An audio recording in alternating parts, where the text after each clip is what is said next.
This is a tutorial for multiplying fractions, for those of you who struggled with this or forgot how to do it. So here's a quick reminder on how to do multiplying fractions. All right, and the first thing I want you to do is on your tutorial page, go ahead and write these steps down so it can help you with all of the whole page. Step 1, change to a fraction. What that means is if it's a whole number, change it into a fraction. You can do that by putting a 1 under it. Or if it's a mixed number, change it to a fraction by doing multiply, add, bring it to the side. So change everything to a fraction. Step 2 is to cross reduce, and that is to see if there is a number that goes evenly into the crosses on both ends. And so we'll have a look at that in both of the we do's. Step 3 is to multiply straight across.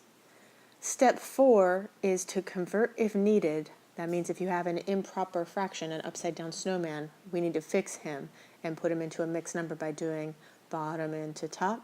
Remainder is the numerator. And after we've done that, we check the fraction part of that mixed number to see if it is reducible. And if it is reducible, then we must reduce it. So we'll look at these steps together in our 2 we do's, and then you'll also have 2 you do's. And then after that, you'll practice the problems on your tutorial sheet. All right, so let's look at our first example. Our first example is 4/5 times 2. And we're going to go through the steps on this one. The first step says, change everything to a fraction. Well, 4/5 is already a fraction, but 2 is not. I can make him a fraction by putting a 1 under it, because 1 divided into 2 is still 2. So that's still the same number.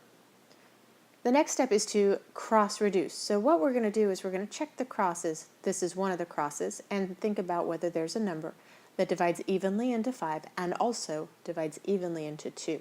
And it has to be a number other than 1, because of course 1 won't change anything. 1 goes into 2 twice and 1 goes into 5 times. That doesn't change it at all. Our goal is to get these numbers smaller so that they're easier to work with. There is nothing other than 1 that goes into both of those. So then we'll check the other cross. And here, same thing, there's nothing that goes into both of those. So that step is done. Sometimes you can cross-reduce, sometimes you can't. Step 3 is to multiply straight across. So we're going to multiply straight across. 4 times 2 is 8. And 5 times 1 is 5. And that takes care of step 3. Finally, convert if it's needed, and it is. You have an upside down snowman here. This is an improper fraction. And the way we fix that is by dividing bottom into top. Remainder is the numerator. So we will take the 5 and divide it into the 8. It's only going to fit once, and there will be 3 left over. That becomes your numerator. Denominator was a 5, stays a 5. So 1 3/5. Last bit of step 4 is reduce it if you can. So you're just looking at the fraction. Can it be reduced? And there's nothing other than 1 that can go into both 3 and 5. So that's it in its most reduced form. So your answer would be 1 3/5. And that was we do number 1. Okay, let's look at we do number 2. This is 5/9 times 2 1/3. And we're just going to go ahead and go through the steps. We're going to change everything to a fraction. 5/9 is a fraction already, but 2 1/3 is a mixed number, a mix of a whole number and a fraction. We're going to change them into a fraction by doing multiply, add, bring it to the side. So we're going to have 5/9 stay 5/9. 2 times 3 is 6 plus 1 is 7. Your denominator was a 3, it stays a 3. And now we're on the cross reduce. Check your crosses. There's not a number that goes into both 7 and 9. And there's not a number that goes into both 5 and 3. So I can't cross reduce there. So I go to the next step, multiply straight across. 5 times 7 is 35. And 9 times 3 is 27. Finally, the last step, convert it if you need to, if it's an improper fraction. Well, this is a big number, and this one is smaller than this number, so the snowman is on his head. It's an improper fraction. So I fix that by doing bottom into top. Remainder is the numerator. So I divide 27 into 35. It's only going to fit one time. I'll need to subtract to get my remainder, and that's going to be 8. My remainder is 8, which becomes my numerator. My denominator was 27, so it stays 27.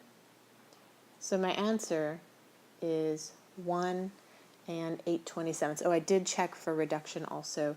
8 and 27, there isn't a number that divides evenly into both of them, so that's as low as it can go. So your answer would be 1 and 8/27. Okay, so let's do a you do now that we have this fresh in your mind again. And this is you do number 1, 3/5 times 2/9. Push pause on the video and go ahead and go through the steps and come up with an answer. And when you have an answer, push play. Make sure you do push play and go through the steps as I go through them to see if you did every step correct and if you get the correct answer. All right, so you have some sort of an answer now, so let's see how you did. Step 1 said to change them all to fractions. That's a fraction, so I move on. Step 2 says to cross reduce. I'm looking at 5 and 2, and there's not a number that goes evenly into both of those. I'm looking at 3 and 9, and actually 3 divides evenly into 3, and it also divides evenly into 9, so I can go ahead and cross reduce that. 3 fits into 3 once, and 3 fits into 9 3 times.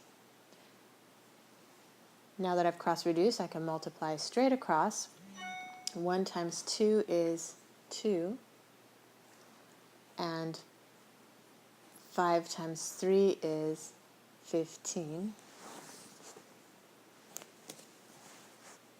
And I just make sure the last step gets taken care of. Convert if you need to. This is a proper fraction already, so I don't need to convert anything. Little head, big body, so it's fine. Reduce if I can, but there is not a number that goes into both 2 and 15 evenly. So that's my answer. That's as low as I can go, and it's a proper fraction. So 2/15 is the answer to that problem. Okay, and this is the second and final you do. Let's go ahead and try this one. 1 and 5/6 times 2 and 3/5. You go ahead and try it. Push pause on the video and push play when you have an answer. We'll see if you got it right. All right, so you have an answer here. Let's go ahead and go through the steps and see how you did. First, I need to change them all to fractions. Well, that's a mixed number. I can change it to a fraction by doing multiply, add, bring it to the side.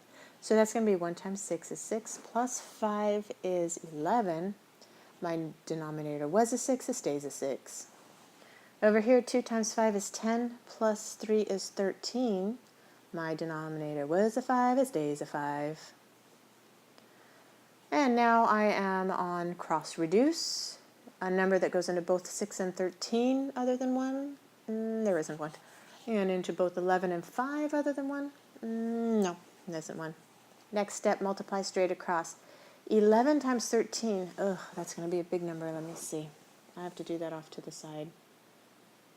3 times 1 is 3. 3 times 1 is 3. Luckily, it's a lot of ones. 1 times 1 is 1. 1 times 1 is 1. 3, 4, 1, 143.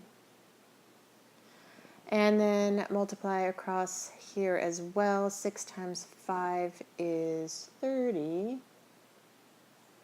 Next step, convert if needed. Oh yeah, this guy is way upside down. So I need to do bottom into top. Remainder is the numerator. So I'm going to go ahead and do 30 into 143. 30, 60, 90, 120. I'm going to say it's got to be 4 times. It's going to be 120 because if I go 5 times, it's 150, and that's too high. I blew my eyebrows off. So it's going to be a 4. And my remainder is going to be 23. So remainder is the numerator. 30 was my denominator. It still is my denominator. There is not a number that goes into both 23 and 30. So your answer is just going to be 4 and 23/30. That was kind of a toughie, wasn't it? Hopefully you got that, though. And if you're feeling like you understand this pretty well, go ahead and finish those last 3 problems on your own, on your tutorials, and hand it to me when you're done. I'll check those answers. If you're still feeling a bit confused about it, come see me, and we'll look them over some more.